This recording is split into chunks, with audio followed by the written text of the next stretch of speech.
Okay, we'll get started. Well, welcome to this webinar, Rencore webinar. This one's on SharePoint migration and modernization, and specifically what you need to know. My name's Liam. I'm a product manager at Rencore, and I'll be the host for this one. And then our guest today is Oliver from 2-to-Lead. I'll let him introduce himself shortly. If we could move to the next slide. Just a few notes on Q&A. If you have a question, please don't put it in the chat window. If you need to chat something specifically, then that's fine. But if you have a question, use the Q&A window, and we'll be picking some of those questions a little bit later to answer towards the end. I will also be monitoring that through the whole of the webinar. You will get a recording of this session at the end. It'll be later on today. Don't know exactly what time that'll be, but the recording will be available later on today. If we can move to the next one. And I will now turn the time over to our guest, Oliver. I'll let him introduce himself, and then we'll get back and leave him to present. All right, thank you very much, Liam. Yes, I'm excited to present this webinar. As Liam just mentioned, my name is Oliver Wirkus. I'm a Microsoft MVP and a Microsoft certified trainer for a couple of years now. I'm working as a senior consultant with 2-to-Lead. And before I continue, please allow me to quickly introduce 2-to-Lead. So 2-to-Lead is an award-winning and generous consulting company, and our mission is to create and deliver high-value services in a company that matters. So at 2-to-Lead, we are a leading provider of Office 365-based solutions, and our team has collectively completed 200+ intranets, extranets, and public-facing websites over the last 10+ years. And our approach is centered on working in partnership with you to deliver results. So today's workshop or today's webinar will be all about modernization and what you need to know to ensure that you can achieve greater migration success. To do that, let's have a quick view on the agenda. So this is what I'm going to talk about. So first, I would like to spend some time on the migration preparation, which means that these are all the activities that you need to take or that you need to finish to prepare your migration. The next topic that will be all about migration POC or a migration pilot, things you need to know about that and how to prepare a migration pilot, and the reason why I think we need a migration pilot when we do a migration. The next topic that will be the migration execution itself. So here I will provide some best practices and recommendation regarding the migration. And last but not least, there are some post-migration activities that we need to perform. At the end of this webinar, I would like to provide a quick summary, and there will be plenty of time for questions and answers. All right. So this is the agenda, so let's jump right in. This is what I call the migration matrix. So let's have a quick look on the most popular migration paths. As you can see, many clients today are migrating from SharePoint on-premises. That can be 2007, 2010, 2013, sometimes even 2016. And they're migrating predominantly to Office 365 and SharePoint Online. Some companies are still using corporate file shares and network drives, and most of these companies are migrating to Office 365 and SharePoint Online as well. Just a few of them are migrating to SharePoint on-premises, which is at the moment 2016 and the new 2019. And just a very few organizations, they are migrating from older versions of SharePoint to SharePoint on-premises 2016 and 2019. So these are the most popular migration paths. And this webinar focuses on the migration to Office 365 and SharePoint Online, but also on SharePoint on-premises 2016 and 2019.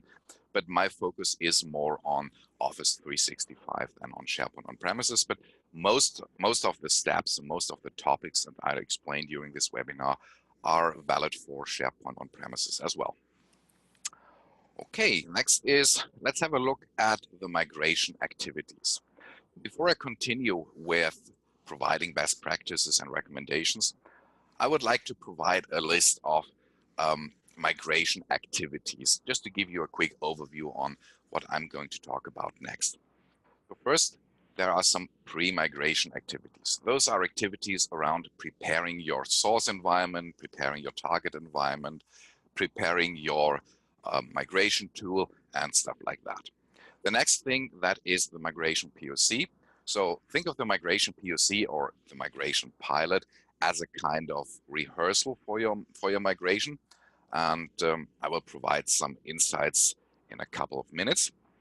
The next thing is we need to prepare the actual migration, which means we need to get ready for the migration, ensure that the source environment is ready for the migration, the target environment, migration team, and so on. The next step, that is the actual migration itself, and I think that is the most important part here. So during this activity, during this phase, you are actually migrating your stuff from your source environment to your target environment. And at the end, the post-migration activities, those are activities around things like user adoption, user training, updating a corporate governance document, and so on. So let's continue with some pre-migration activities. As I mentioned before, those are activities that you need to take care of when you actually prepare the migration. The most important thing here, or at least what I think is the most important thing here, that's the migration team. A migration should be handled very similar to a regular project in your organization, which means it's valid to have a migration team. In an ideal world, this migration team would look like, as you currently can see here on that screen. Ideal world means that is the ideal composition of a migration team, but this needs to be adjusted to your corporate culture, to your migration, to how your organization is usually handling projects or things like that. So every migration team needs to have a migration lead or a team lead. And the migration lead is responsible for managing the migration team, planning tasks, and scheduling meetings, and leading the team.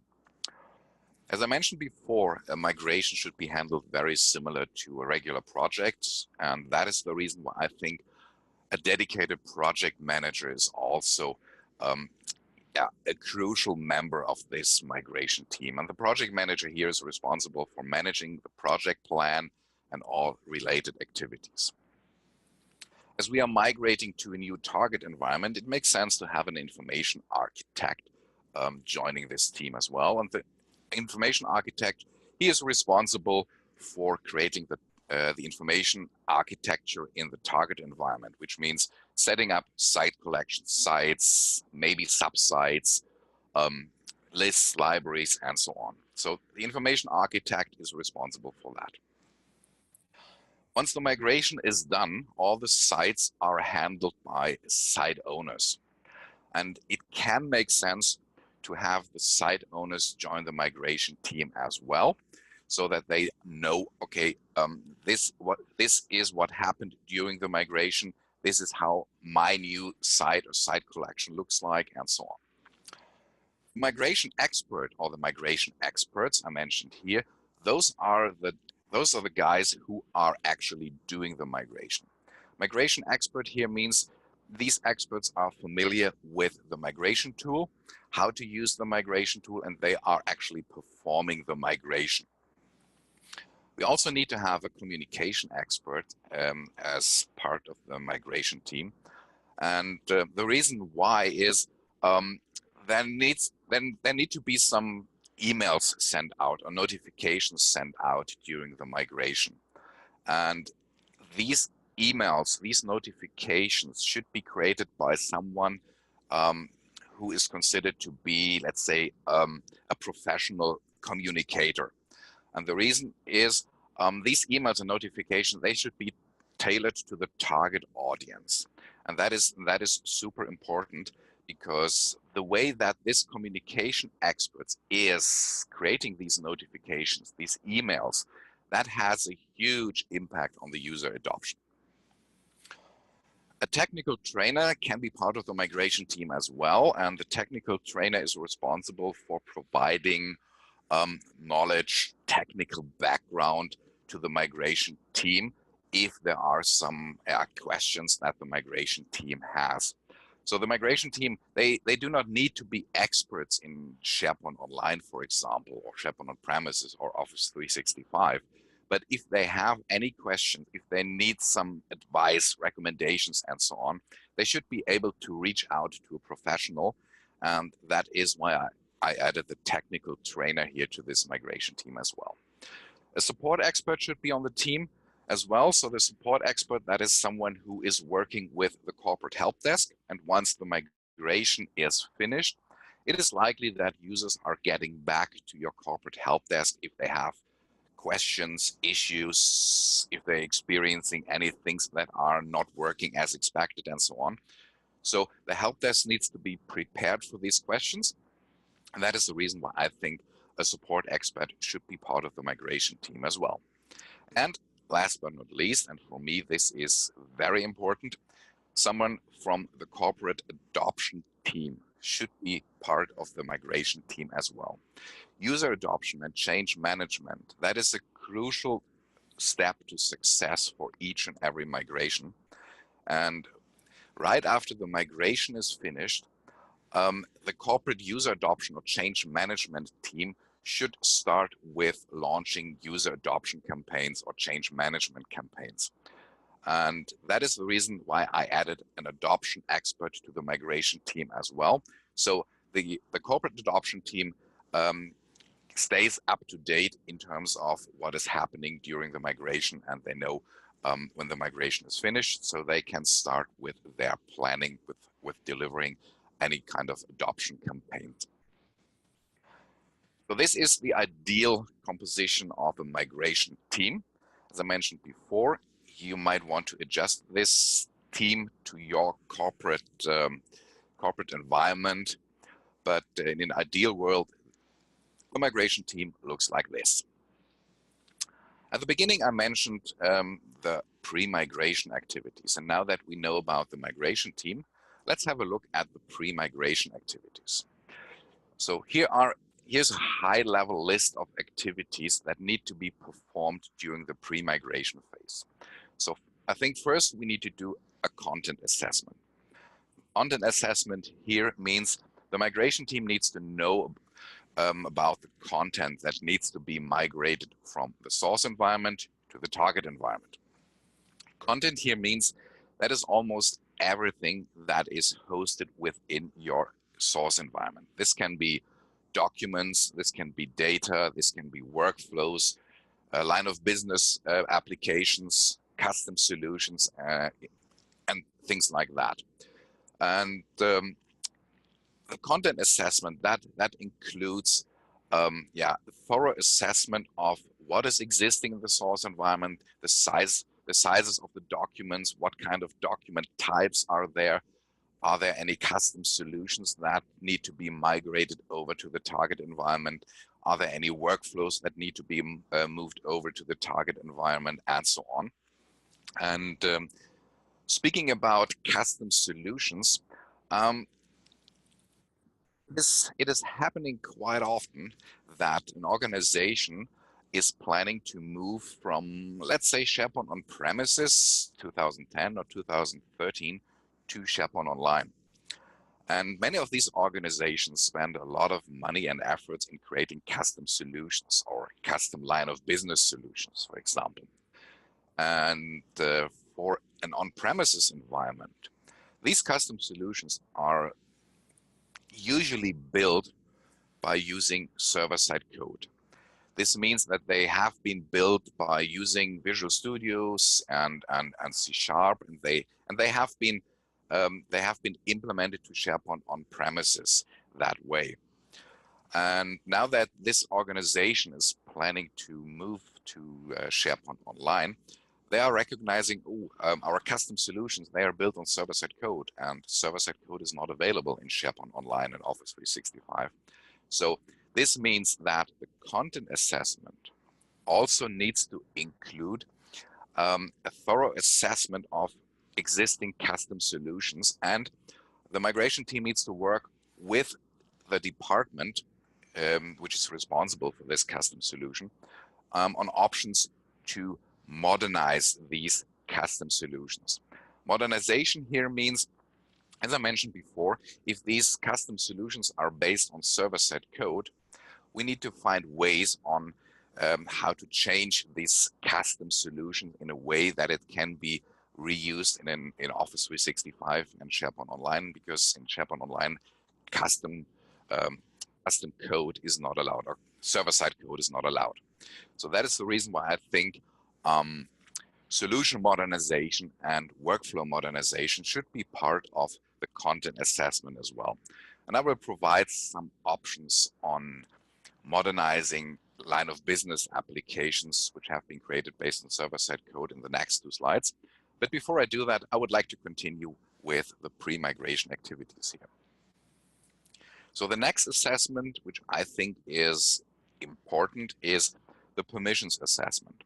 That is especially important if you are migrating from a file share to SharePoint Online or to SharePoint on premises, because the permissions in a file share, they are very different compared to the permissions you can use in a SharePoint environment. So in a file share, you just have, or in most cases, you just have read-only or read-write permissions. But as you all know, in SharePoint Online and SharePoint on premises, we have SharePoint security groups and different levels of access permissions that we can use. So having a clear understanding on the existing permissions, especially in the file share, is a crucial step to success. Same is true for the content owners. So each and every document in an organization usually has an owner. The owner of the document, that is the one who is responsible for this document. The owner can be the author of the document, but the owner does not need to be the author. Especially if documents are existing for a long time in a corporate environment, it can happen that the owner has left the organization, for example, or has transferred to a different department, which means that it can happen that the owner of a document is not existing anymore. And if you try to migrate a document from the source environment to the target environment, and you're using a dedicated migration tool for that, it can happen that this migration tool reports an error because it can't assign this document to the previous owner anymore because the user account is not existing in the target environment. So that is the reason why I think the permission assessment is crucial. And while you're doing this permission assessment, you should have a look on content owners and if there are any orphaned documents, which means documents who do not have a valid owner anymore. Next, the next assessment, that is the file or the folder structure assessment. That is especially important if we are migrating from a file share to SharePoint Online or to SharePoint on premises.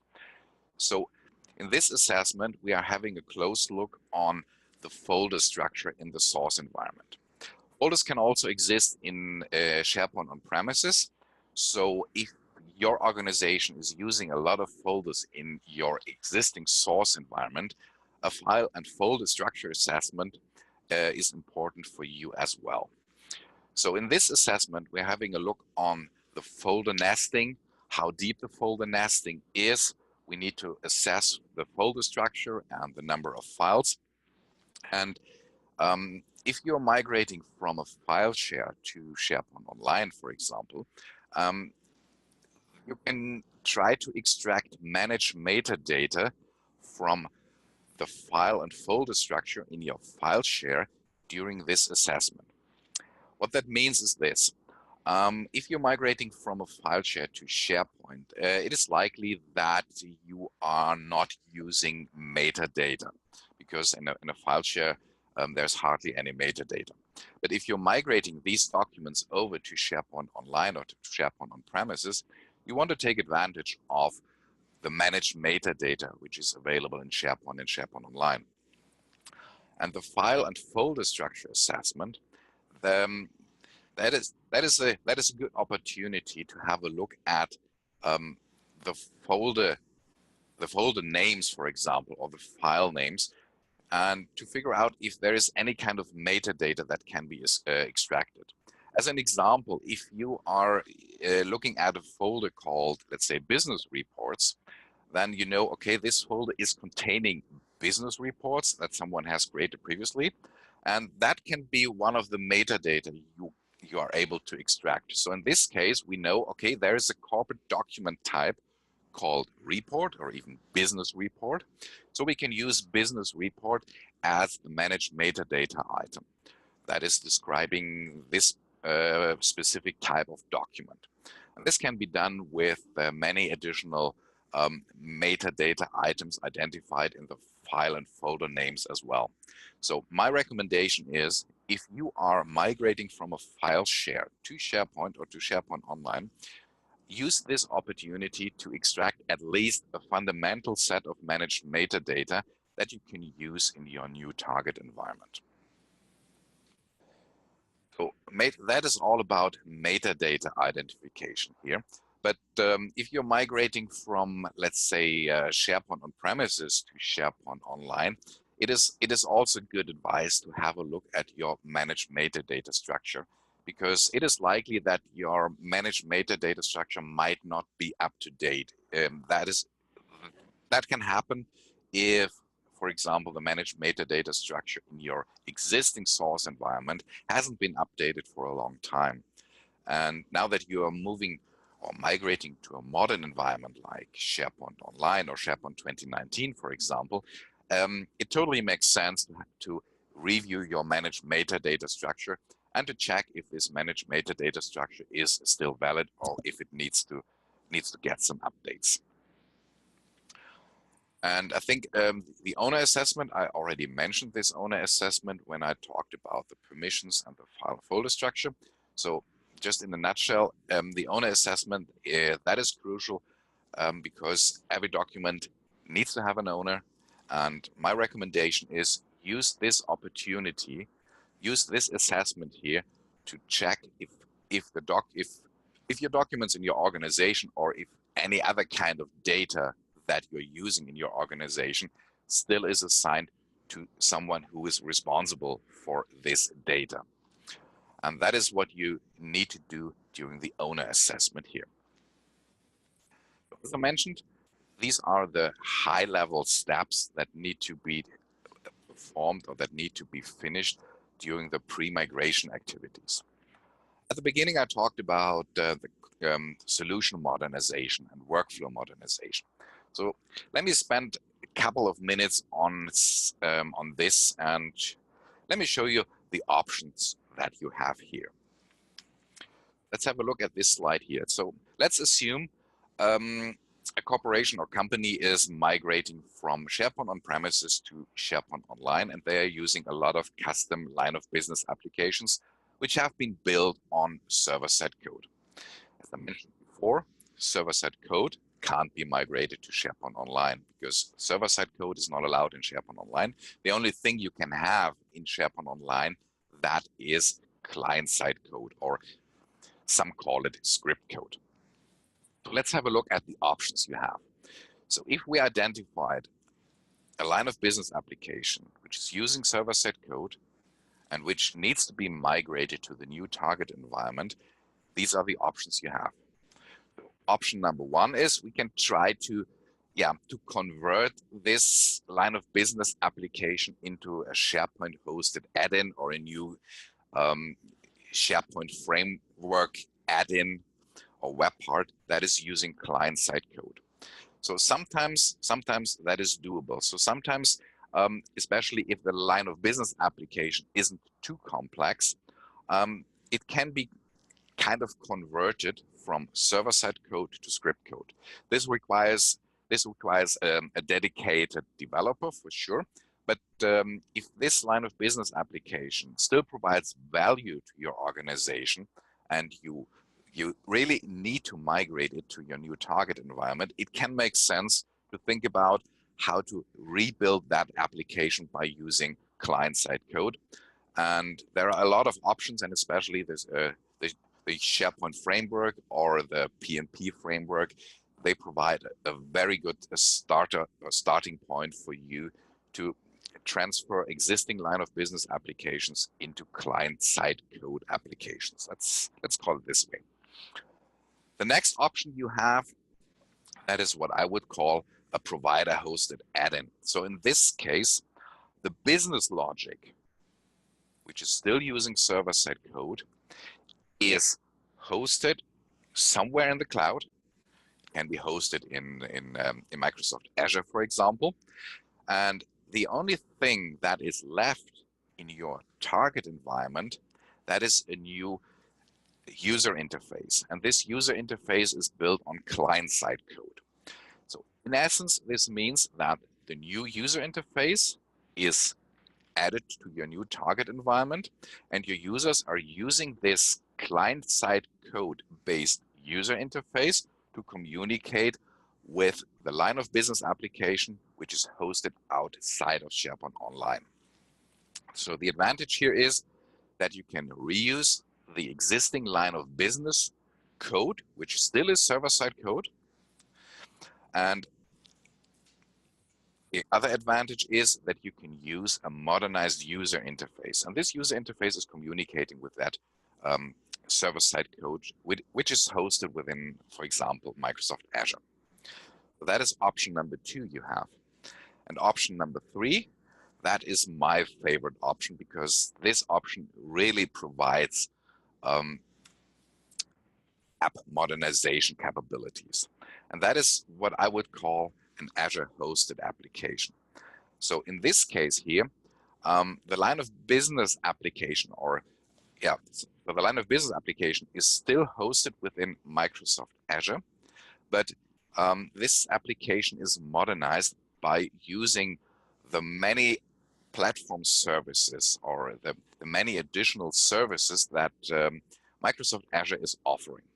Just as an example here, if you have an old or an existing line of business application and you want to modernize this application, things you can do is you can add additional layers of security to your application. You can modernize the user interface of your application. You can add, let's say, artificial intelligence to your line of business application, like voice recognition, for example, or an option to translate to translate this application, or support your users with translations if they are living in a foreign country, for example. There are a lot of options that you have that you can use to modernize your line of business application. And as I mentioned before, this is my favorite approach, because let's think of this. If an organization is migrating from SharePoint 2010 to SharePoint Online, for example, it is likely that the source environment has been built, let's say 5, 6, 7 years ago. And at that time, line of business applications were created in a different way. Today, with the modern digital workplace, we are using line of business applications in a different way. So users are expecting a lot more functionality in your line of business application.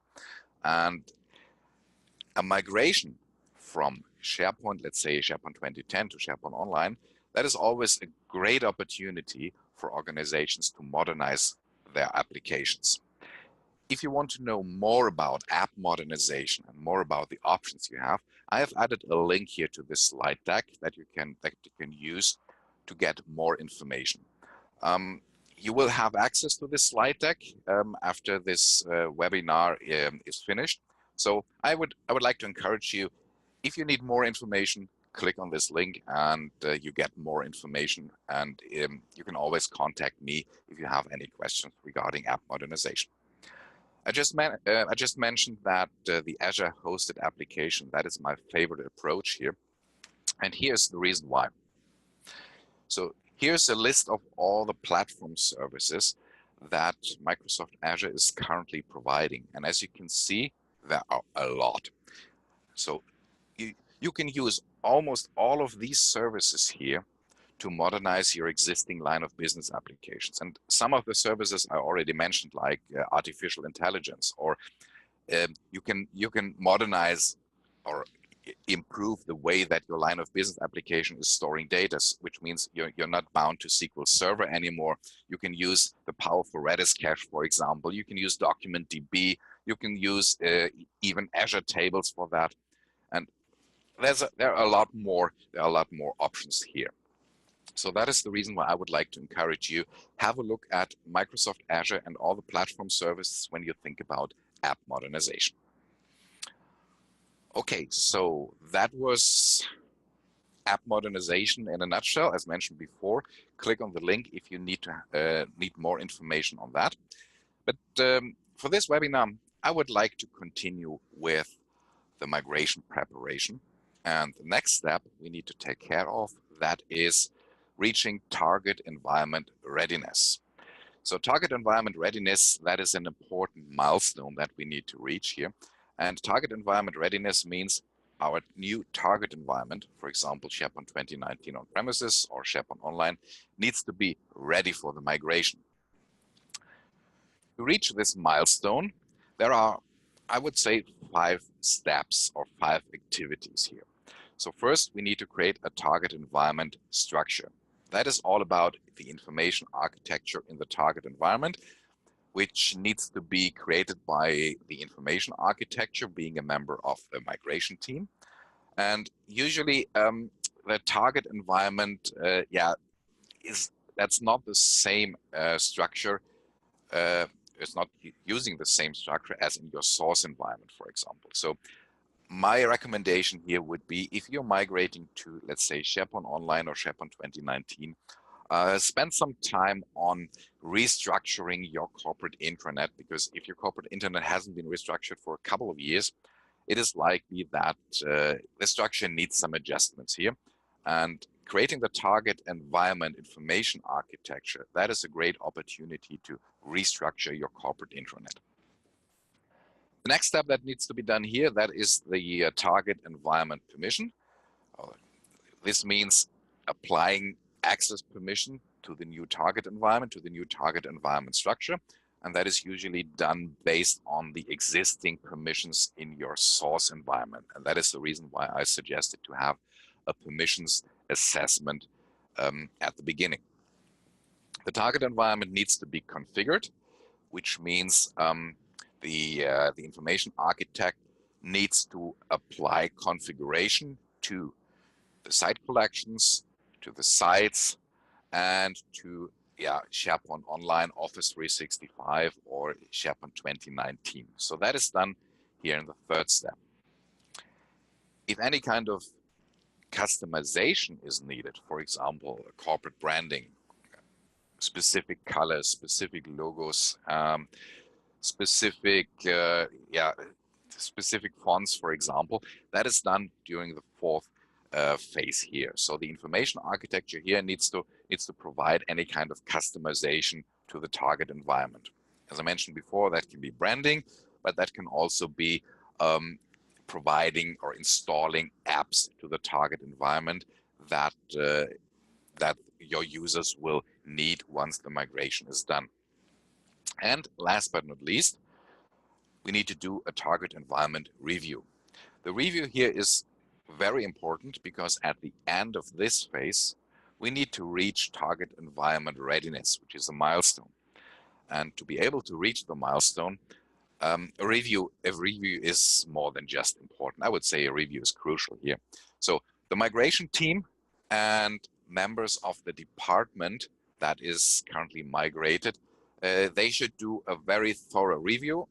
And at the end of the review, the migration team needs to state if the target environment is ready for the migration.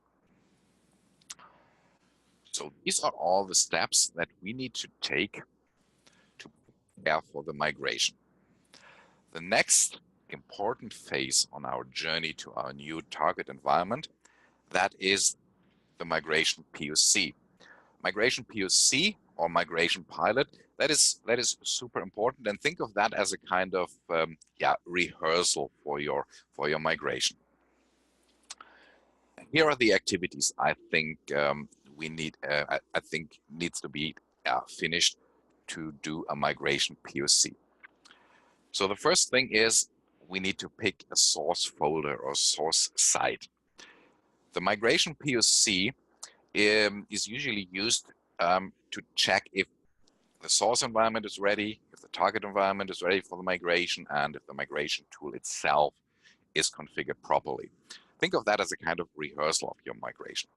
So first step is we need to pick a folder in a file share, if you're migrating from a file share, or a site with some subsites in your SharePoint on-premises environment. Because the folders or the sites, they are migrated over to the target environment just to check if everything is working as expected.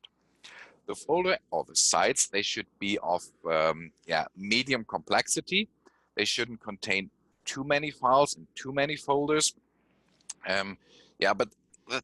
For example, the site should be an average size or an average site that you're using in your current environment. So I think medium complexity, I think, describes what I have in mind here. So the next thing is we need to create a temporary site collection, for example, in our target environment, because that will be the site collection that we are using for the migration POC. It means we are using a dedicated migration tool to migrate the source folder or the site that we picked in the previous step to the target environment. And that is the reason why the target environment needs to be prepared. So my recommendation would be create a temporary site collection, configure that site collection in a similar way as you have configured the sites in your target environment, and use this temporary site as your target for the migration POC. The next thing is the migration team needs to decide on success criteria, because at the end of this migration POC, the migration team needs to check if the POC was successful or not. Success criteria here is not only, okay, everything has been migrated to the target environment. Success criteria is also, okay, things about the term store was the migration team or the migration tool able to migrate all the identified term sets from the source environment to the target environment? What about versions of documents? Have all the versions been migrated to the target environment as well? Was the migration tool working as expected? Has there been any kind of issue, problem, or error during the migration POC, and so on? So you can see success criteria is not just about checking, okay, yeah, everything worked fine, the data is in the target environment. There's much more here. And when the migration team decides about success criteria, they should also decide on how to measure these success criteria. So success criteria and the measurement of these success criteria, they go hand in hand. Once that is done, the migration team can start with the POC, which means they are using the dedicated migration tool to migrate data from the source environment to the target environment, and they check if everything worked as expected. At the end of the migration POC, there are some post-POC activities. That is a kind of debriefing for the team, checking if everything worked fine, have all the success criteria been met, up to, okay, we created a temporary site collection here for the migration POC, and if the site collection is not used anymore, the site collection can be deleted, and the same is true for any term groups, term sets, or terms that have been created in the term store during the migration POC. So in essence, this means in the post activities, we do a kind of feedback gathering, checking the success criteria, and cleaning up our target environment. Once that is done and the POC went as expected, I think we are ready for the migration, and it's time to prepare for our migration, which is the most important task here. But let's have a look at the activities. Migration preparation. And what you see here, that is a high-level list of activities to ensure migration readiness.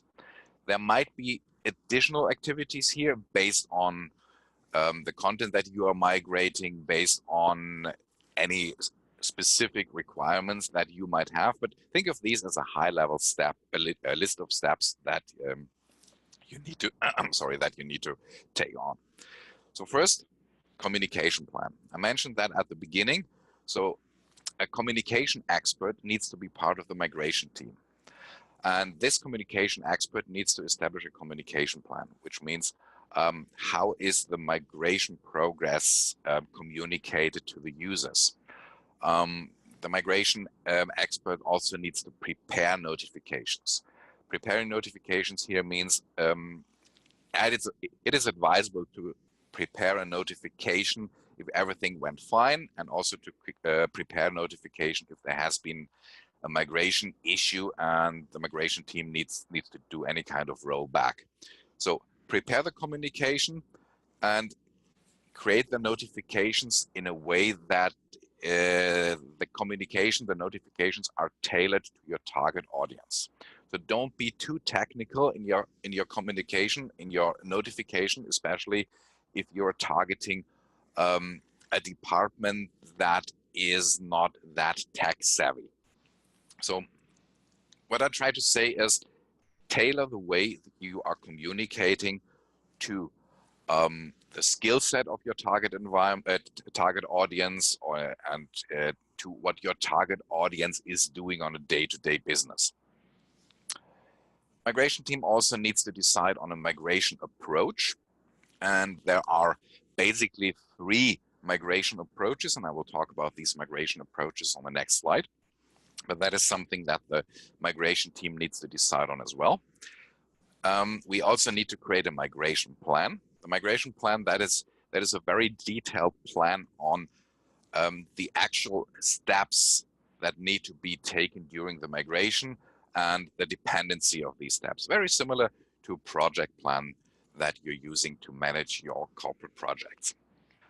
And we need to define success criteria and management and measurements. Those can be the same success criteria as the migration team identified during the POC.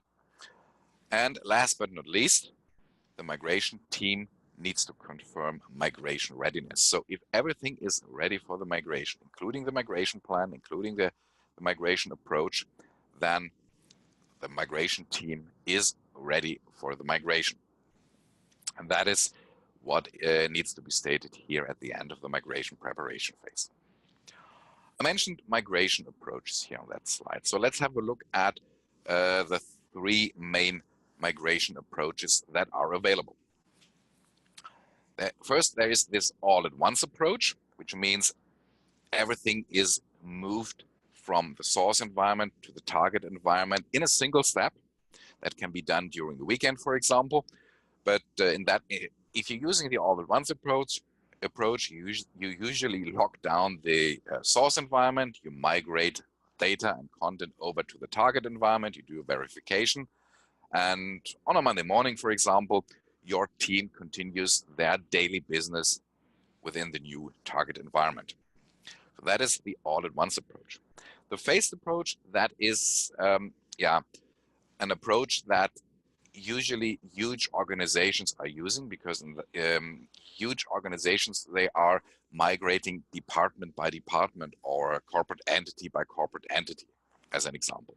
So on the phased migration, you're actually doing multiple migrations, and you migrate all the documents and content from one department over to the target environment, then you continue with the next department, and so on. So in a nutshell, this is what the phased migration is all about. And there is a third migration approach. That is what I would call the delta migration. So the delta migration is working like this.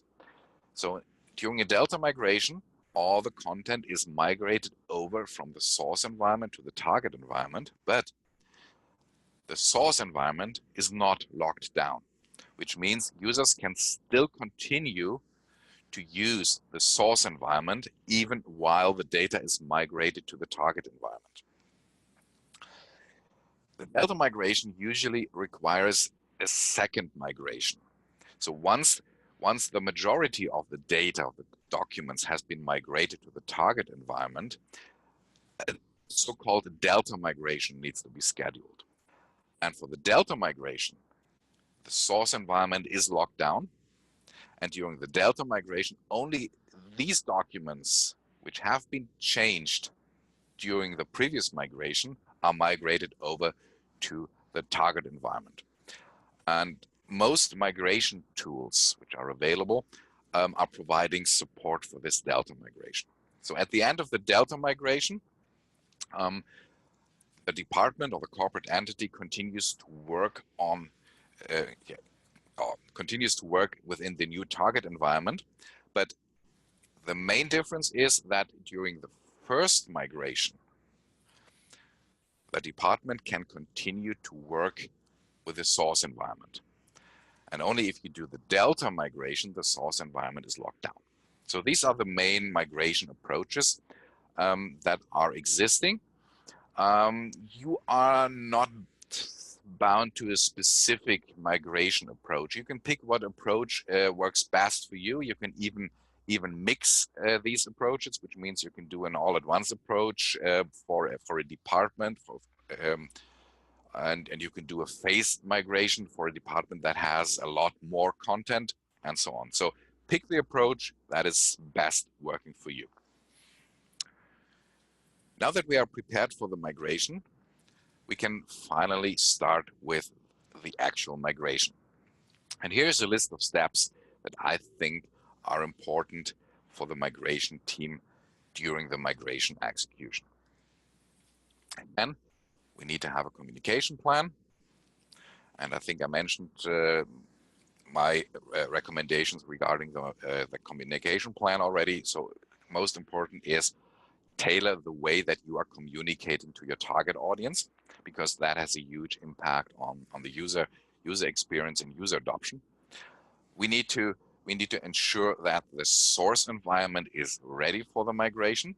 And this means the migration team needs to communicate with the global IT department just to check if, for example, during the time that the data is migrated, no internal backup is scheduled, for example, or that the global IT team is not doing any kind of updates to the source environment, and so on. So it is crucial here that the migration team needs to communicate with the corporate IT team to ensure that the source environment is ready. Migration team also needs to double check with internally if everything is set, if everyone knows about roles and responsibilities. That is an important step as well. And I would recommend to have a final briefing on the migration plan, so everyone in the migration team knows what to do and knows what he or she is responsible for. And I think we are ready for the migration and we can perform the migration.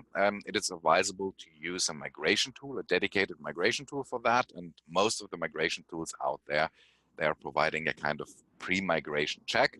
And my recommendation would be use this pre-migration check if possible, because the pre-migration check can provide additional information or will report an error when you start to do the migration. And this is providing the opportunity for you to fix the error and to continue with the migration.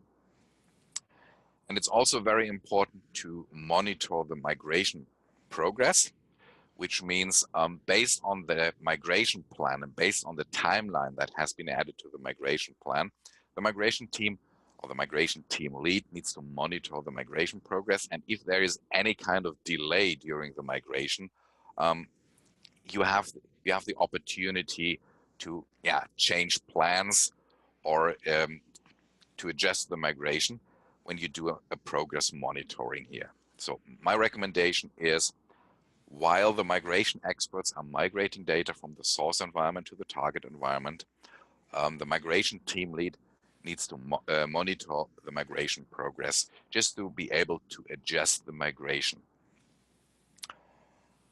Okay, once the migration is done, there are some additional steps, and that is what I would call the post-migration activities here. Post-migration activities here means, again, we need to have a communication plan, which means the migration plan needs to communicate the success of the migration to the department or to the staff. We need to do content verification. Content verification here means the migration team needs to ensure that all the content has been migrated from the source environment to the target environment successfully. Usually, you can rely on the reports of a dedicated migration tool. So as long as the dedicated migration tool does not report any errors, I would say you can be 95 to 99% sure that the migration tool has successfully migrated data from the source environment to the target environment. But to be 100% sure, my recommendation would be pick some documents randomly, open the documents, and check if you can scroll through, let's say, a Word document, and if the content is still looking as expected in the Word document. Pick some documents randomly, or pick some SharePoint lists randomly. So that is what the content verification is all about. The migration team also needs to confirm success. Again, that is done based on the predefined success criteria and measurements. So in this phase here, it's super important to check if the migration was successful or not. And that can only be done by having a close look on the success criteria, do measurements, and confirm that all the success criteria have been met, just to ensure that the migration has been successful. Once the migration is done, the migration team needs to sign off with the IT department. Sign off here means, first, the IT department needs to know that the migration has been finished. And secondly, the IT department needs to know that the target environment is now passed over to them, which means now, after the migration, the IT department, the corporate IT department, is responsible for managing the new target environment. And last but not least, I think there's still an ongoing task here after the migration has been performed, and that is the health and usage monitoring. So once the migration is done, I think the migration team or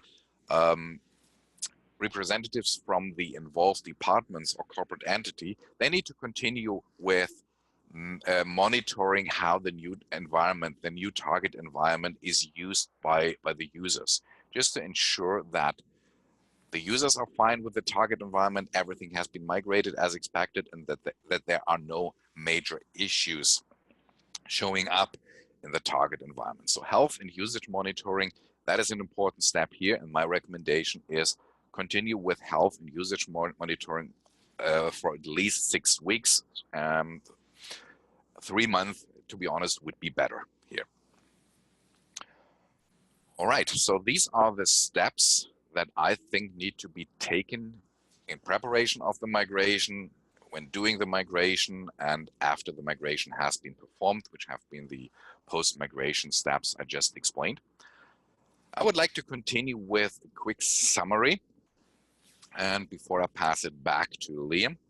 So my summary, based on my experience here, and I did a lot of migrations recently, and most migrations have been from file shares to SharePoint Online, but I also did some migrations from SharePoint 2010 to SharePoint Online. So my 4 major takeaways are these. So thoughtful planning and collaboration are crucial for a successful migration. And I think collaboration here is super important. The migration team needs to collaborate, and the migration team also needs to collaborate with the staff, with the department, with the corporate entity, with the global IT team, with the adoption team, and so on. So collaboration, that is a crucial step for success here. My advice would be try to avoid lift and shift migrations. So lift and shift migrations here means I'm just taking what is existing in my source environment and I'm just migrating that over to the target environment. An example could be if you're using SharePoint 2010, You're just taking what is existing in SharePoint 2010, all the site collections, the sites, the subsites, the lists and libraries, and you are migrating that as is from SharePoint 2010 to the new target environment. That can be done, and I totally understand that sometimes there is a reason for that. But if you do it like this, you are kind of giving away options for enhancements, for improvements. So a modernized and tailored structure in the target environment, that is usually a great opportunity for any kind of enhancements, as like restructuring your existing structure, provide a modern structure, update your line of business applications, modernize these line of business applications. Think of a different way to present your departments. Think of a different way to create your main navigation and so on.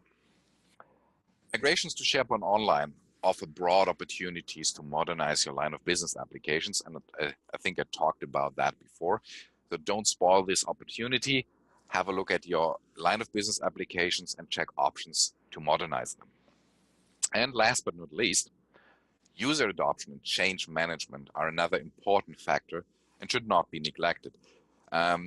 My recommendation would be, once the migration is done, continue with any kind of user adoption campaigns or change management campaigns. You invested a lot of money in your new target environment, and what you would like to achieve, or what your company wants to achieve, is that the new target environment is used in the way that is expected to be used by your users. And to ensure that, user adoption and change management, that is a crucial factor here.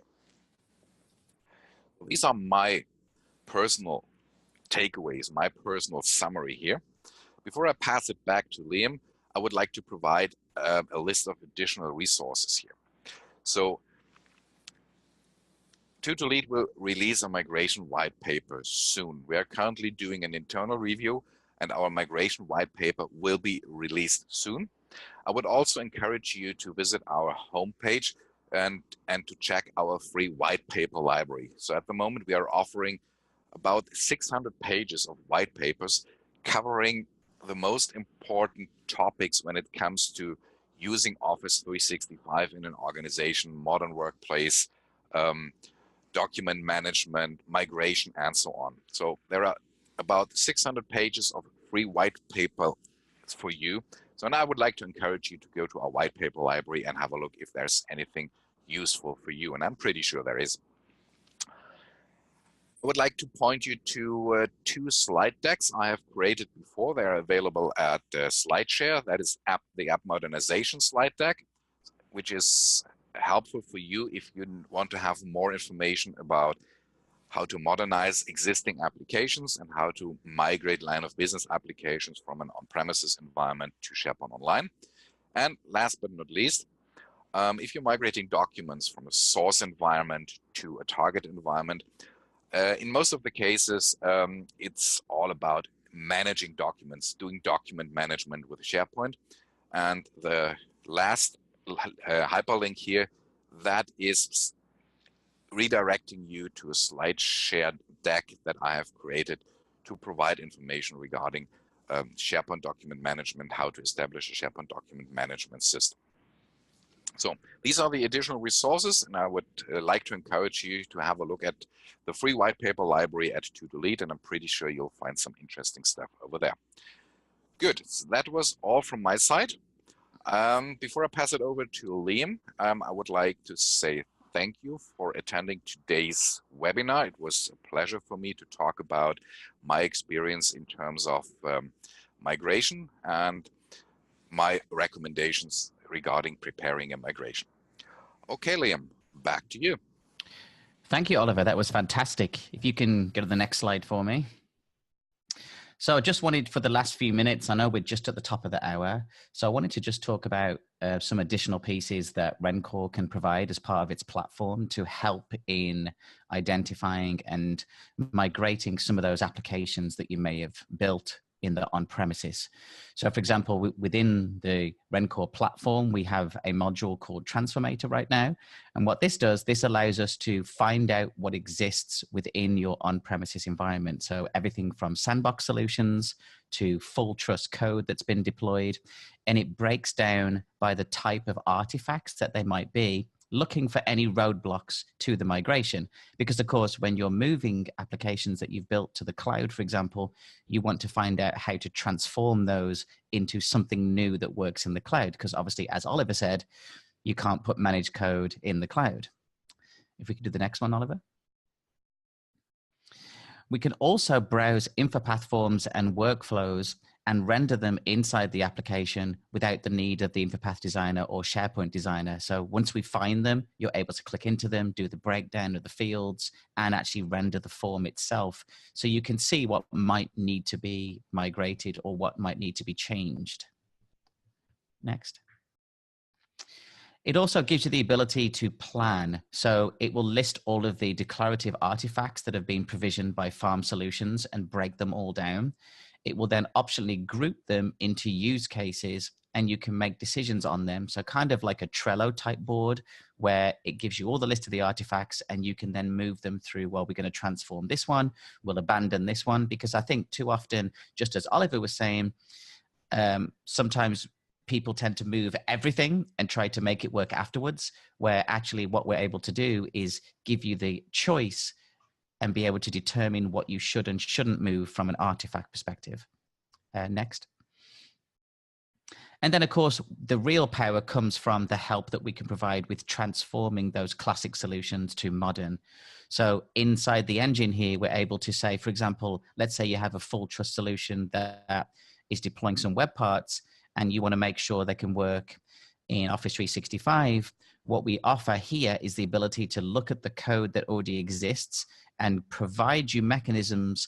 The screenshot's a little bit small, but on the right-hand side, give you kind of code that you can then take to rebuild your environment. What we don't do is say, here's your WSP file and create the new code for you, but we can generate samples of code based on yours to be able to copy and paste and make it more modern friendly for Office 365. And also, let's be realistic, when we're transforming or moving solutions, we may not be moving to Office 365. We may be moving to SharePoint 2016 from something else, or moving to SharePoint 2019, which has modern components built in. So the tool allows you to not only assess, but go all the way through and transform that code so that you can make it work in the modern UI. So very much following the same pillars that Oliver kind of talked about as far as a normal migration goes. If you can do next for me. Okay, so my bit was short and sweet, but I do have a couple of questions. The first question is for you, Oliver. I had a couple of ones that were emailed to me. The first one is, when you're doing a migration, and let's say you're moving an intranet, do you normally have a blackout period as part of that migration where content isn't being updated? Yeah, I think this question is all about the migration approach, I would say. Mm-hmm. So a blackout period, I think that's not the best way to do it, because during that phase, your users will have limited access to the existing documents and to the existing content. So I think it would be better to think about a phased approach, which means while one department is migrated over to SharePoint Online, the other departments can continue working with the existing data. And it can also make sense to kind of merge the phased approach with a delta migration. So if you do that, you can ensure that there's just little impact on other departments while you are migrating a specific department over to SharePoint Online or 2019. Okay, perfect. Thank you. Another question from Parveen. He said, if there are some items with unique permissions, will there be any changes in the permissions after you migrate from on-premises SharePoint to SharePoint Online? Well, I don't think so. I think you're talking about item level permissions here. So if you're using a dedicated migration tool, these item level permissions are migrated from the source environment to the target environment. Nevertheless, if you identify item level permissions, I think it would be a good opportunity for you to check if these item level permissions are still needed, because basically I would say item level permissions are not, let's say it this way, are not ideal. So they can slow down your SharePoint on premises, and they are hard to manage. Although I know that if you're sharing a document, you're actually kind of creating item level permissions. But as a recommendation here, if you identify item level permissions, check this item level permissions and verify if this item level permissions are still needed, and look for ways to overcome this. Perfect. To go along with that one, another question is, what is the best way to allow sharing without allowing the files to be given unique permissions, which happens to the item when you click share? Yes, that's a valid question. That's a valid question, and to be honest, I have no real answer for that. So the only thing or recommendation I can provide is, if you're sharing a document, for example, within SharePoint Online, you should rely on the sharing capabilities that are provided by SharePoint Online, even though they are creating item level permissions. But I think Microsoft provided some options for you to check these item level permissions and to manage this.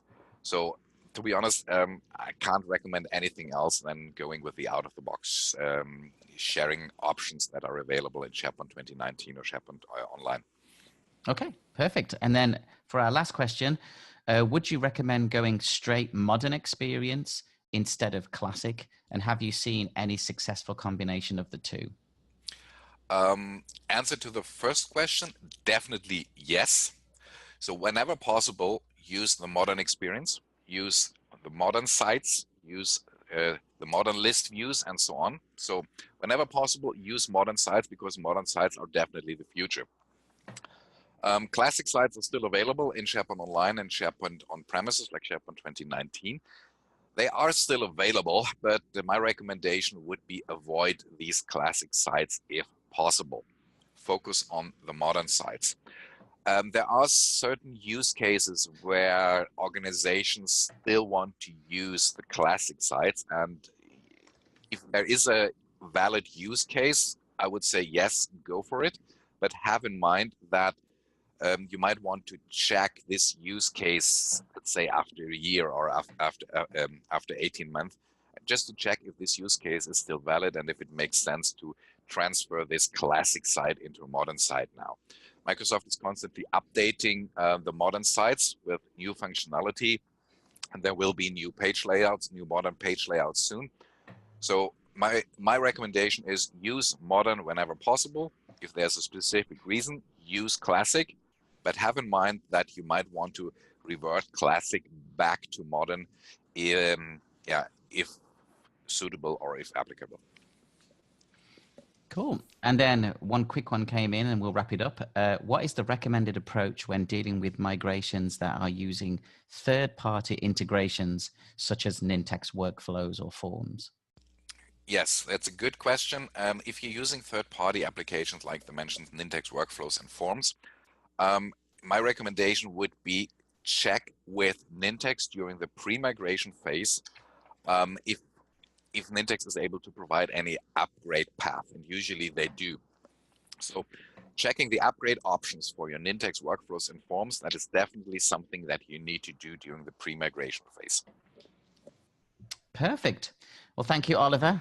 Thank you for your presentation. It was fantastic. And thank you for all the questions. And as a reminder to everybody, you will receive an email with the recording for this session, so you can watch it again whenever you feel like watching it, and you can hear Oliver's wonderful voice again.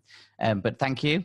It was great having you on, and we'll look forward to seeing you at another webinar in the future. I hope you enjoy the rest of your day.